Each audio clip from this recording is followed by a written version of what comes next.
Life শোটা তো মনে হচ্ছে রোমান্স উইথ ফোর প্লে, মানে একদম যত টাইম দিয়ে নিতে পারো। কার কয়টা শো এটা জিজ্ঞেস করতেছিলাম। কমেডি সিন কি চলতেছে বাংলাদেশে, কেমন চলতেছে? ভালোই, খারাপ না, মানে ওই টিভিতে মাঝে মাঝে এটা করা নাকি চেহারা দেখানো যাচ্ছে, আর আর বাইরে কিছু? আমার তো মনে হয় যে কমেডি সিনের চেয়ে বাংলাদেশে কমেডি না টকশো বেশি হচ্ছে ভাই, কমেডিটাই হচ্ছে না। টকশোটাই কমেডি হচ্ছে, মানে কমেডি নিয়ে টকশো না, এটা ভুল হলো। আপনার কথাও রাইট। আবার দেখেন যারা কমেডিয়ান তাদেরকে আর এটাকে টকশোতে ডেকে না বলেছে আপনার কমেডি লাইফ কেমন চলতেছে, কিন্তু যদি বলে যে ভাই শোটো আছে না কেন, কোনো শো নেই, সেটা তো জানতে চাইছি কেমন কেমন কমেডি চলতেছে। না এটাই বললাম যে বাংলাদেশে আসলে কমেডি, স্ট্যান্ড আপ কমেডি এখনো মনে হয় আর একটু long way to go.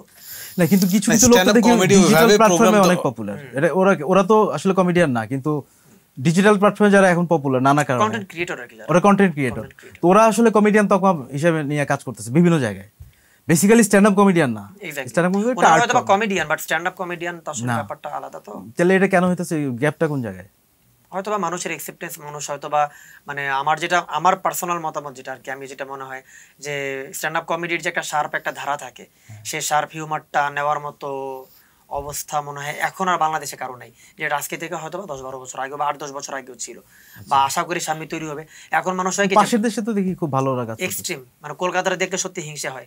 Kolkata না, দিল্লি মুম্বাই যারা, আমি দিল্লি মুম্বাইতে নাই গেলাম, দিল্লি মুম্বাইতে অনেক ফেমাস মানে হিন্দি কমেডিয়ান বা যারা হিন্দি প্লাস ইংলিশ ব্লেন্ড করে কমেডি করতেছে। কলকাতাতে অনেক ভালো ভালো কমেডিয়ান আছে, তো তারাও যেরকম করতেছে মানে তাদেরকে দেখে আমাদের নিজেদেরকে দেখলে খুব খারাপ লাগে যে অ্যাকচুয়ালি আমাদের হয়তো এত ট্যালেন্ট বা আমরা যারা নিজেরা লিখে বা কমেডি চেষ্টা করি তার আজকে আমরা কোথায় আছি।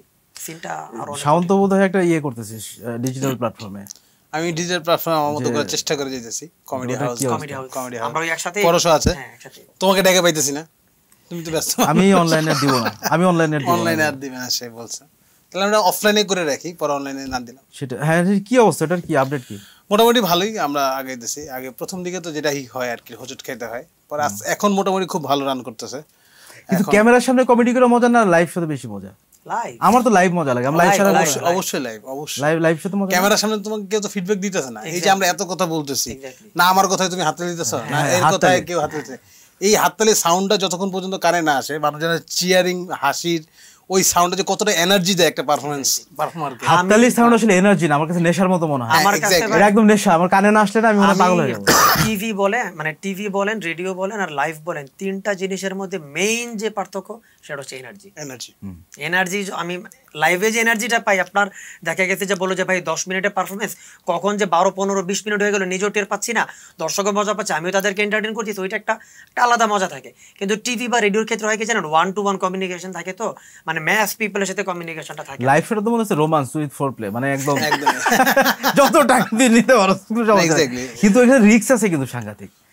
এনার্জি যেমন থাকে পজিটিভ আর নেগেটিভ এনার্জি হলে কিন্তু শেষ। হ্যাঁ, ভুয়া কত এরকম হয় অনেক।